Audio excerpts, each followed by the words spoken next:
qof kastoo naftiisa la jecel horumar wuxuu leeyahay hadafyo uu rajaynayo inuu gaaro iyo qorshooyin xaqiijintooda uu ka fikirayo. Hadafyadaas waxay noqon karaan hadafyo yar oo dhowr maalmood ama dhowr saacadood lagu fulin karo, sida qofku inuu maalin walba buug akhriyo ama maalin walba jimicsi uu sameeyo si uu jirkiisa u dhiso. Sidoo kale waxay noqon karaan hadafyadaas hadafyo waaweyn oo xaqiijintoodu sannado ama bilo badan qaadanayso. Tusaale ahaan, qofku inuu hadaf ka dhigto inuu noqdo qof aqoon-yahan ah ama inuu noqdo xaafidul qur'aan ama qof taajir ah oo lacag leh iyo wixii la halmaala. Haddaba hadafyadaas si ay u noqdaan hadafyo tayo leh oo caqli badan ku salaysan ama smart goals, waxaa lagama maarmaan ah 5 shuruudood in hadafyadaas laga helo.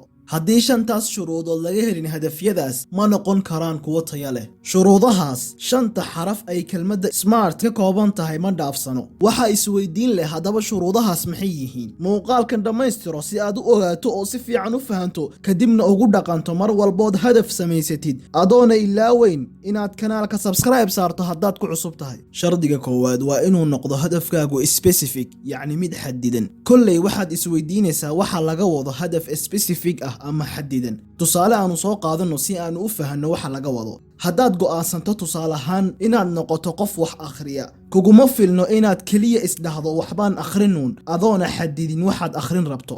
Ma waxaad akhrin maqaalo ama articles, ma buugaag nooceeya, ma buugaag ku saabsan culuumta diinta, ma kuwo ku saabsan saynska, mise kuwo ku saabsan qisooyinka? waxaad akhrin rabto waa inuu kuu xadidnaado, haddii kale hadafkaas smart goal ma noqonayo. Shardiga labaad waa inuu noqdo hadafkaagu measurable ama mid la qiyaasi karo. Maxaa laga wadaa mid la qiyaasi karo? Waxaa laga wadaa inaad go'aamiso intaad ka fulin lahayd hadafkaaga maalin walba ama toddobaad walba, isla markaana adoo ogaanaya mar walba intaad ka gaadhay hadafkaagii. Tusaalihii hore buug akhrista haddaan u soo laabano oo ku dabaqno shardigan, waa inaad cayinto intaad ka akhrinayso maalin walba buugga. 10 safxadood miyaa mise 30 iyo wax ka badan? Muhiimku waa inaad qiyaasto intaad ka akhrin lahayd maalin walba. Sidoo kale haddaad rabto waxaad ka dhigan kartaa toddobaad ahaan, toddobaad walba 100 safxadood inaan akhriyo weeyi. Tusaale ahaan, markuu hadafkaagu qiyaansan yahay oo cayiman yahay, intaad ka gaadhay ama aad ka fulisay waad ogaan kartaa. hadduu ku qorshaysan yahay 20 safxadood maalinkii inaad akhrido, markaad marayso 10 safxadood waxaad ogtahay 100% inaad gaadhay hadafkaagii. taasi waxay kugu dhiirigelinaysaa inaad sii wado ilaa aad ka dhammaynaysid buugga. shardiga saddexaad waa inuu hadafkaagu noqdo attainable ama mid la gaari karo oo la fulin karo. haddaad hadaf la gaari karin oo impossible ah waan gaari istiraahdo, cidlo iyo waxba la'aan ayaad ku daali. qof hamigiisu aad u sarreeyo inaad noqotid waa arrin loo baahan yahay, si hadafyadaadu inay macquul noqdaan weeyi. hamiga sare iyo hadafyada macquulkaanan hayn inay iskaga kaa dhex darsamin. maalin walba 1000 safxadood ayaan akhrin ama 2 buug ayaan dhammaystiri, waa arrin macquul ahayn, siiba haddaad tihid qof hadda bilaabaya akhrinta. maalin iyo 2 maalmood hadduu kuu suura galo, maalmaha kale kuma suura galayo. waxa laga yaabaa inaad ka go'daba akhrinta haddaad sidaas ku sii wado. maalin keliyaan lacagle ku noqon macquul maahin, sidoo kale maalin keliyaan xaafidul qur'aan ku noqon macquul maahin. lacagle inaad noqoto waa macquul, sidoo kale xaafidul qur'aan se maalin keliya inaad ku xaqiijiso wax macquula maahin. haddaba hadafyadaadu hadafyo macquul oo la gaari karo waa inay noqdaan.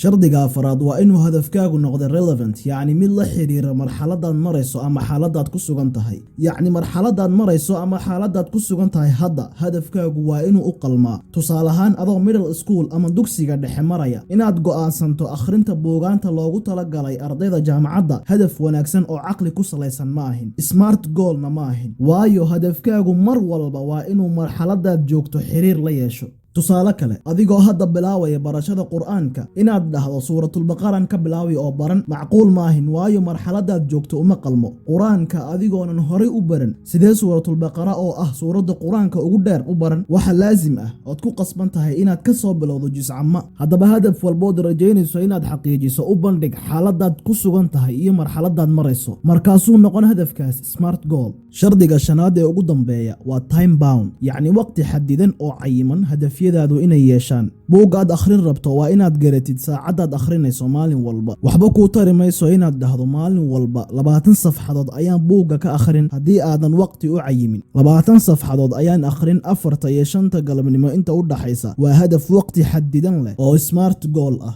hadalka haddaan soo duuduubo smart goal waa inuu noqdo specific mid xadidan. buugga abaabiye mahmaahda iyo nolosha uu qoray cabdulqaadir nuur xuseen ayaan akhrin. measurable mid la qiyaasi karo, 10 safxadood ayaa maalin walba ka akhrin buuggaas. attainable hadaf la gaari karo ama la fulin karo. akhrinta buugga abaabiye waa macquul. relevant marxaladan marayo wuu u qalma buuggan akhrintii. time bound waqti xadidan, maalin walba 5 iyo 6 galabnimo inta u dhaxaysaan akhrin. ugu dambeyn waxaan rajaynayaa inaan si wanaagsan idinku soo gudbiyey shuruudahaas. waxaan ku xasuusinayaa muuqaalka inaad like saarto asxaabta la wadaagto. kulan dambe wanaagsan. wassalaamu calaykum.